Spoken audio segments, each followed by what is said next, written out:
Um homem de poucas palavras, um tanto tímido diante das câmeras. Eduardo abriu a porta de sua casa e nos contou detalhes de sua vida. O álbum de fotografia em nenhum momento saiu de suas mãos, como forma de ajudar a relembrar toda a sua trajetória. Eu amava bombinha. Então eu trabalhava com a minha mãe. Aí tinha a época da Poncã, colheita da Poncã. Meu primo tinha um pomar de Poncã. Aí a minha mãe, eu era muito pequena ainda, aí a minha mãe mandava um outro funcionário que ajudava ela, que era maior que eu, que dirigia o trator. Então ele ajudava eu. Eu enchia o balaio, a gente recebia, sempre recebendo, né? A gente recebia o pagamento por balaio. Aí, né, sabe como é que é? Gosta de bombinha. Os amigos gostam de bombinha. Aí a bombinha vai se tornando bomba, né? Aí da bomba vai se tornando uma bombona, né? Aí um amigo meu começou a fabricar essas bombonas, desmanchava a caixa de rojão, fazia tudo numa só, a gente fazia teste, fazia isso aqui, coisa de molecada, né? Aí um dia foi soltar uma bomba dessa e eu peguei da mão dele, ele ia soltar, eu peguei da mão dele para fazer uma arte. E ele ia soltar, eu peguei da mão dele, acendi, a hora que eu ia jogar, praticamente ela já não estava mais na mão já. Aí ela estourou. Aí só via osso, pedaço de osso aqui. Aí parou com as bombinhas. Aí parou um tempão. Aí não estourou mais. Não. Só depois que o Palmeiras foi campeão, em 93, 94, aí não teve jeito de novo. Aí bomba. Aí foi. Apesar de que já faz tempo que não solta mais bomba de novo, né? Hoje o quadro Minha Terra e Minha Vida vai contar a história de Eduardo Toshia Tsuru, mais conhecido como Japonês da Granja, o homem que encontrou na cidade de Vilhena a sua galinha dos ovos de ouro. É o que você vai conferir agora.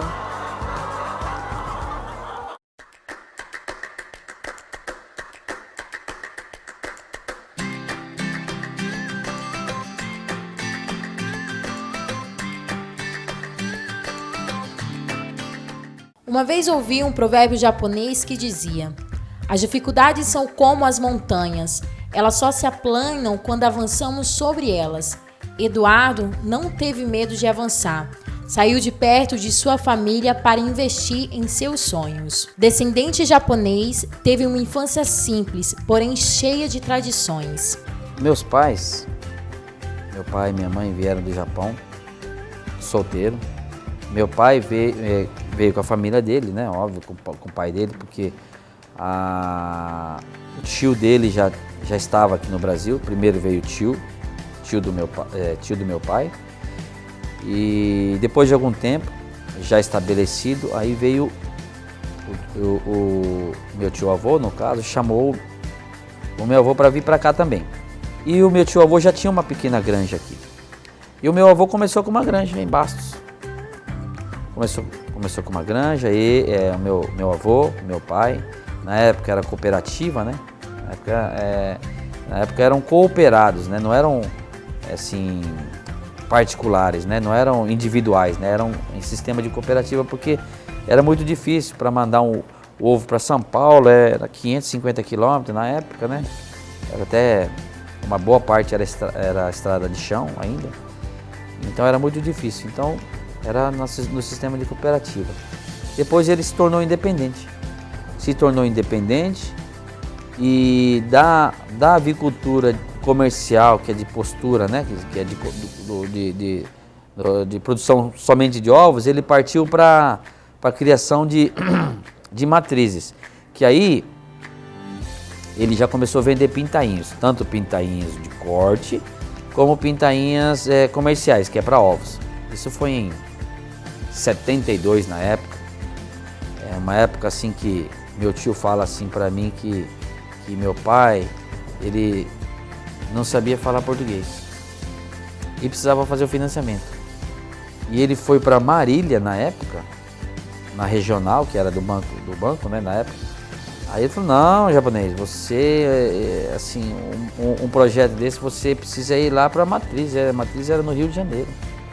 E ele foi lá no Rio de Janeiro para fazer o financiamento para o projeto dele, sem falar português. Meu pai era independente. E nesse período foi a época que cresceu aquelas grandes integrações. Esse sistema de integração acabou, né, se destacando, crescendo e acabou inviabilizando o sistema independente. Então, em 92, nós acabamos desativando o nosso incubatório. Aí, assim que desativou, meu irmão mais velho, que cuidava da parte do incubatório, parte da matriz, ele veio trabalhar, e eu já estava na parte comercial, de postura comercial. Então ele veio trabalhar junto comigo, uma empresa familiar, todo mundo junto, só que como fechou a parte de incubatório, ele veio trabalhar junto na parte comercial. Aí meio que ficou ocioso, né? Alguém ficou ocioso, a gente trabalhava junto, mas sempre um ficava ocioso. Então em 90, aí já foi para 95, se não me engano, acho que foi 95. Eu tive num evento em Cuiabá, num evento que reunia comerciante, produtor, e nós fomos convidados, né, de base, nós viemos num carro para Cuiabá. E lá em Cuiabá, fomos nesse evento e a gente, de curioso, né, a gente acabou conhecendo uma granja lá que estava desativada. Só que Cuiabá é muito quente, até por isso estava desativado. E eu vim com o objetivo de vender ovo, negociar ovos, porque o preço era bom. Aí o que eu vi em Cuiabá? Olha, o preço é bom, por isso aí nós fomos até ver a granja, mas é muito quente, por isso que tinha desativado. Porque a galinha, a ave, como qualquer outro animal, né, precisa ter temperatura boa, senão ele não consome, não transforma em carne, não transforma em ovo, não transforma em leite, né, porque não come, tem que comer. Então tem que ter, o ambiente tem que ser fresco.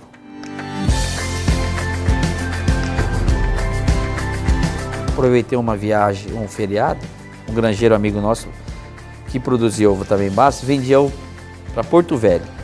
Vai conhecer Rondônia também tem lugar bom. O preço do ovo lá é muito bom. Então tá bom. Como eu não tinha instalado ainda, eu falei, vou pegar o feriado e vou conhecer.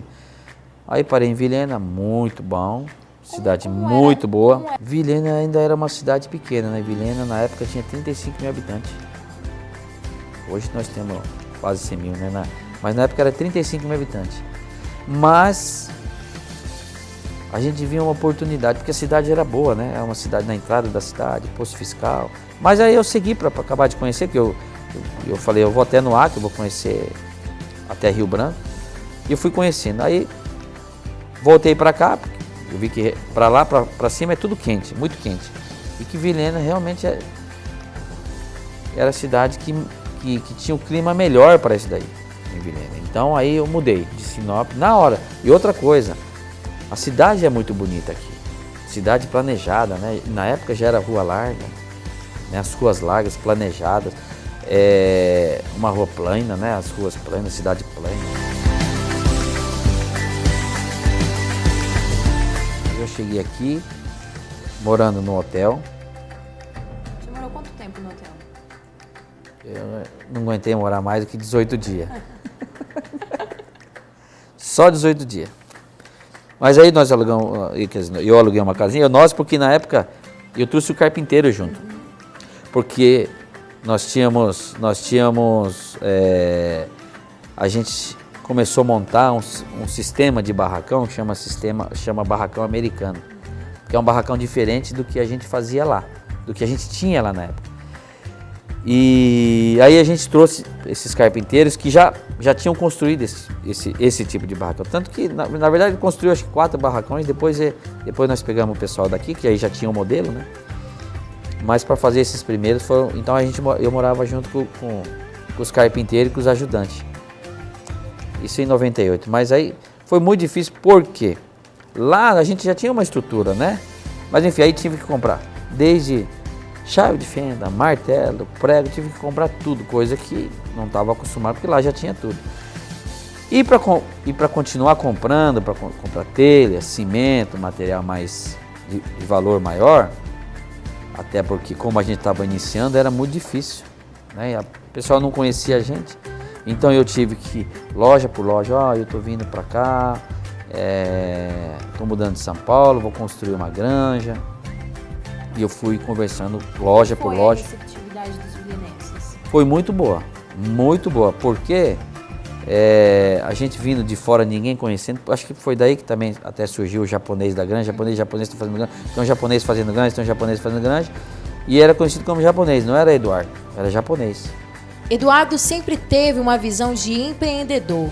O entusiasmo para crescer, sem sombra de dúvida, era um dos seus fatores primordiais. Eu concluía eu terminava um barracão, já logo eu ia fazendo outro. Então eu fiz 2 barracão, fiz 3 barracão, fiz 4 barracão e foi. E aí a gente começou já levar para Porto Velho, aí já compramos um caminhão, aí já levava de caminhão.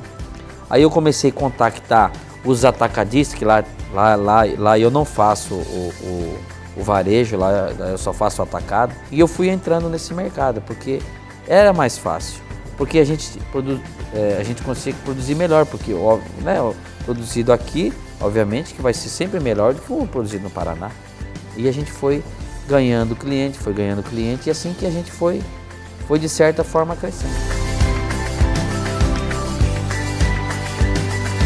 No começo foi muito bom também os nossos vizinhos, sabe? Não posso deixar de lembrar, nossos vizinhos, assim, mas que toda vez que eu precisei, nunca deixaram de me atender.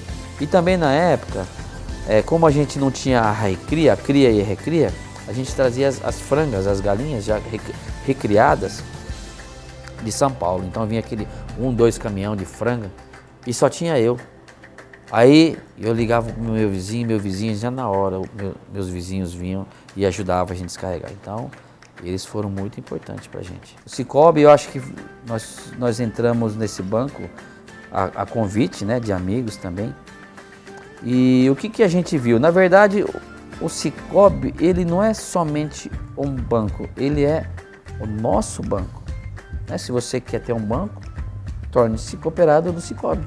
Como o Cicobi, o Credisul Cicobi, a matriz é aqui, o dinheiro fica aqui, na cidade. Só de ficar na cidade já seria bom. Mas ele não só fica na cidade, como é distribuído para nós. E eu tive minhas dificuldades no começo da granja, como era somente de ovo de fora, o que acontece? Esse ovo chega aqui, aí o supermercado, o atacadista compra e manda o dinheiro tudo para fora. E ponto, e acabou. Então, hoje já me parece que é mais de 50% de todos os depósitos, todo o movimento já é feito pelo Cicobi. Deveria ser 90%, deveria ser 100%. Né? Sem contar que a gente consegue as taxas menores. A gente consegue uma parte daqueles juros que você pagou, para quem pagou os juros, no final do ano a gente recebe uma parte daqueles juros ainda, né? E no final ainda o lucro que o banco obteve. E gerou toda a riqueza aqui e recebe lucro.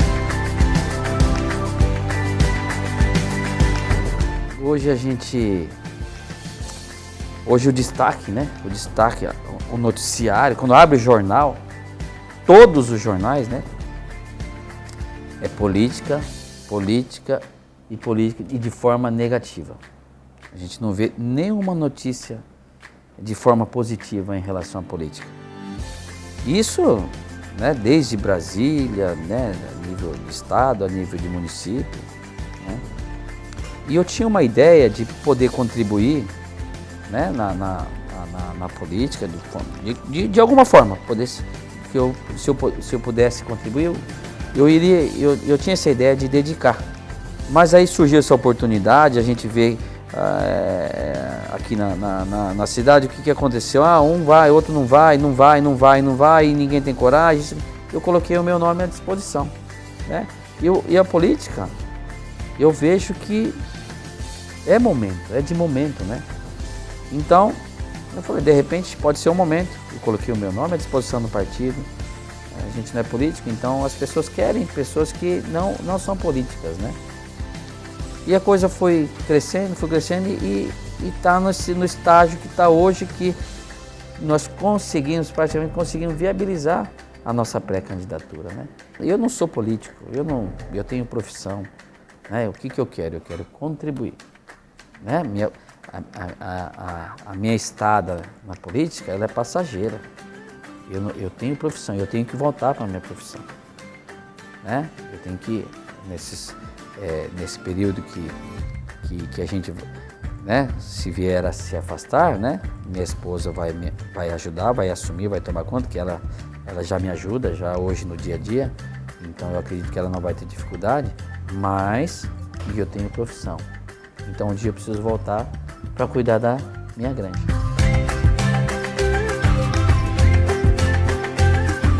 Quando eu cheguei aqui, né, como eu já falei, eu vim aqui solteiro, tinha 29 anos. Depois de 7, 8 meses, né, conheci minha esposa, a Márcia. Começamos a namorar, né? Nós casamos, tivemos o primeiro filho, nosso filho, o Luiz Henrique, hoje tem 12 anos. Aí depois nós tivemos o Lucas, né? Era até engraçado porque mulher, quem casa quer casa, né? E a gente morava numa casinha de meio terreno, alugada, né? Bem modesta, né? Aí a gente fazia um barracão, aí fazia outro barracão, aí a Márcia me pediu para fazer uma casa, né? Porque quem casa quer casa. Não, vamos fazer outro galinheiro, aí vamos fazer outro galinheiro. Deixa que o ano que vem a gente faz a casa. Aí chegava outro ano, não, vamos fazer mais um galinheiro. Não, vamos fazer a casa. Aí começou a nascer os filhos, né? Aí nasceu um, vamos fazer a casa. Não, calma, ainda dá, tem outro quarto lá. Então, nasceu o segundo, não, calma que ainda dá. Aí quando foi pro terceiro, aí já não teve mais jeito, aí teve que comprar a casa. Aí eu tive que não fazer o barracão para fazer a casa, né?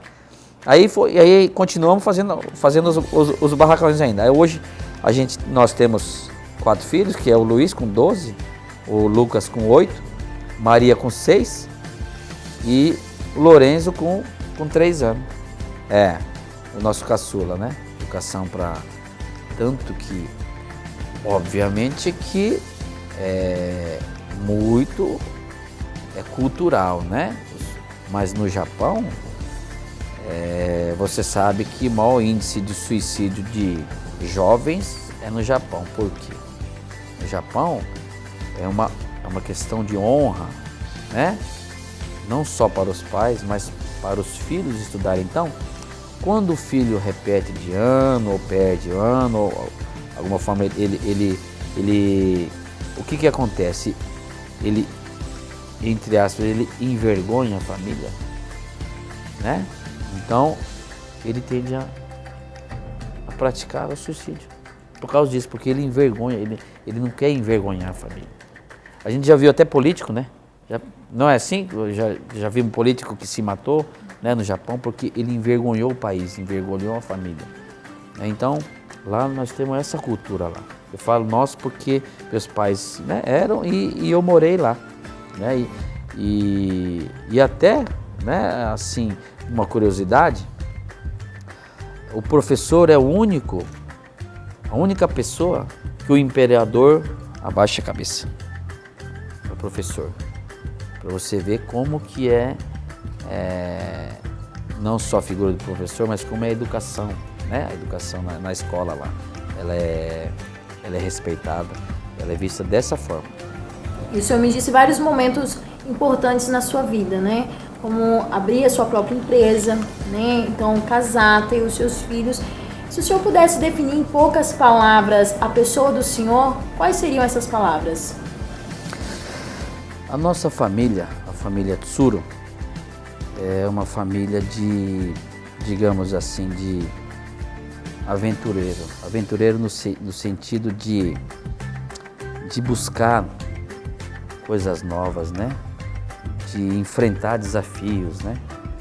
Porque desde o meu tio-avô, com o meu avô, com o meu pai, né? Como eu acho que todos os imigrantes, não só japoneses, mas todos aqueles que acho que vieram, que descendem, né, de próprio italiano, alemão, né, portugueses que vieram para o Brasil, são de certa forma aventureiros. Aí você imagine, porque veio uns amigos meus um tempo para cá e falou, nossa, Eduardo, mas você veio para cá, para Rondônia, tão longe. Eu falei, não, foi coisa mais fácil. Difícil foram os avós, que não sabiam nem falar, não sabiam nem o que ia encontrar aqui no Brasil, porque você sabe, a comida de japonês, até o arroz é diferente, né? Então, lá acostumado a comer um arroz, até o arroz diferente, para comer mandioca aqui, não era acostumado, né? Então, esses sim são realmente os heróis, né? Esses são os verdadeiros pioneiros, os aventureiros, né? Pra gente foi fácil. Eu cheguei aqui, já tinha telefone, já tinha carro, já tinha tudo, né? Já tinha até avião, tinha médico, tinha tudo. Agora aqueles que vieram, aqueles imigrantes, não só os japoneses, esses são realmente assim os aventureiros de verdade, né? Pra gente, a gente considera aventureiro porque mudou de cidade, mas para nós não foi difícil foi para eles.